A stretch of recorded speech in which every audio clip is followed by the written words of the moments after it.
Programang ito ay rated SPG. Striktong patnubay at gabay ng magulang ang kailangan. Maaaring may masiselang tema, lengguwahe, karahasan, sexual, horror o droga na hindi angkop sa mga bata.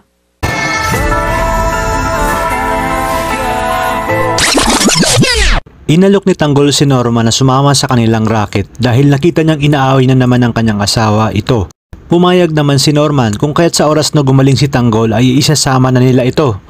Unti-unti ngang ginalugod ni Supremo at Lucio ang buong Quiapo para mag-recruit ng karagdagang pwersa at dito isinagawa nila ang pangkakarnap. Dahil nga kinakailangan ni Supremong makalikom ng malaking pondo para sa muli nilang pagharap ni Augusto. Sa pagbalik ni Tinding at Tess ay sinalubong sila ng dalawang bata para sabay na silang maghapunan at nagawa pa nga nilang ipagluto ang mga ito. Kaya sinabi ni Tinding na swerte naman nila dahil kahit papano may nakakatulong na si Tess sa pag-aalaga sa pamilya. Ngunit sa pagdating ni Rigor ay nagkagulo na dahil tinanong niya nga si Tinding at Tess kung bakit naroroon pa ang dalawang bata at hindi umano siya pumayag na doon tumira ang dalawa.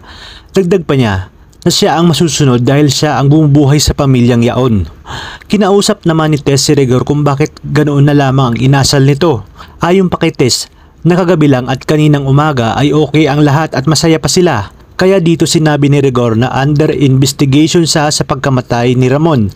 Kinalma naman ni Tess si Rigor at sinabi na huwag itong mag-alala dahil may awa ang Diyos at hindi nga daw magtatagal ay lalabas din ang katotohanan. Sinabi ni Tinding sa kanyang sarili na mahirap ang sitwasyon nila dahil hindi sila makapagdesisyon sa sarili nila.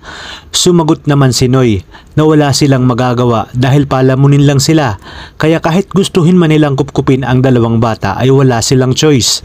Sa kabilang banda, dahil sa kagustuhan ni Supremo na kumita ng one-time big time, ay magiging target nila ang isang business tycoon. Nalingid nga din sa kanilang alam na may illegal na negosyo at ito nga ay sina Don Julio at Ramon Montenegro.